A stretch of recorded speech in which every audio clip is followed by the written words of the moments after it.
This is the story of the fire that was lighted by Patrick.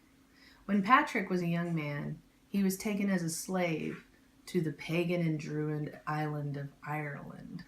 When he was 16, he escaped back to England. And as he grew up, he felt called by God to study and become a priest and a bishop. When he was a bishop in England, he was called by God to return to Ireland, to spread the light of God across Ireland.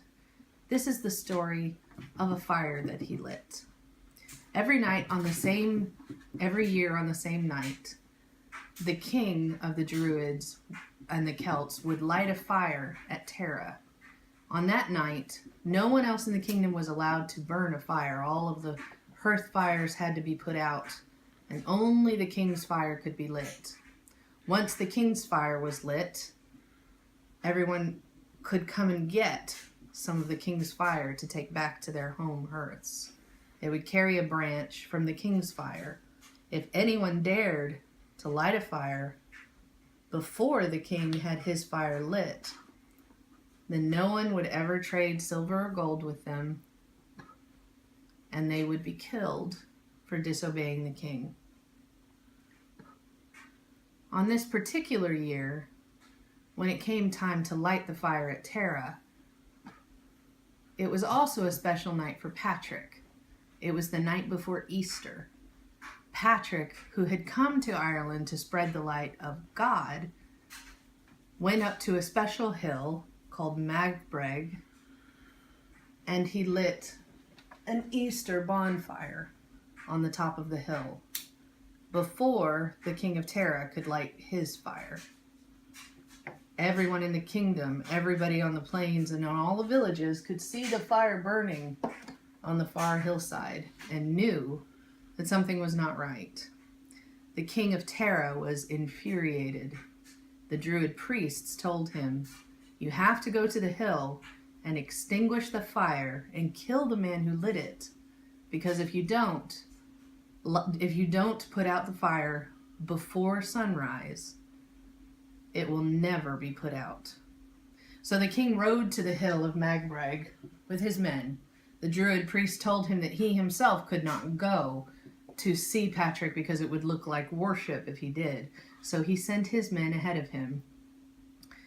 They crouched in front of Patrick to make sure that Patrick knew that they weren't worshiping him.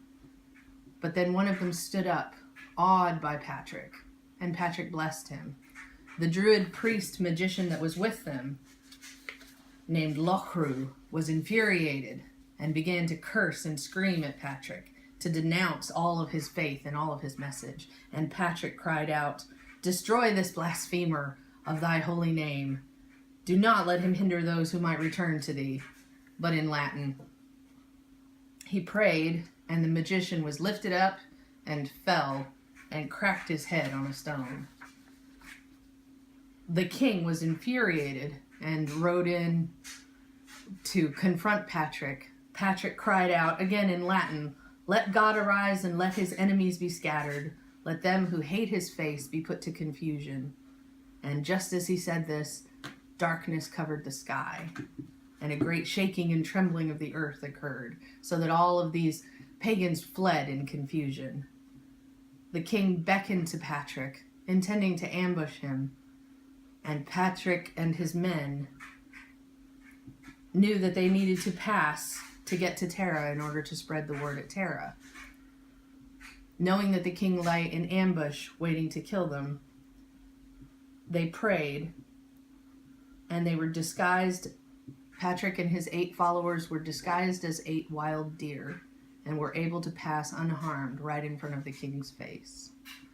Because the light that Patrick lit on the night before Easter was never extinguished by the king or by his men, because Patrick was not killed, he was able to carry the message of light to all of the kings and all of the chiefs, all the Druid priests, and show them that the light of the God that he worshipped was the same light that they worshipped. His message spread across Ireland, and then back into England, and then back across Europe. And it is at the heart of everything that the Irish Christian faith believes today.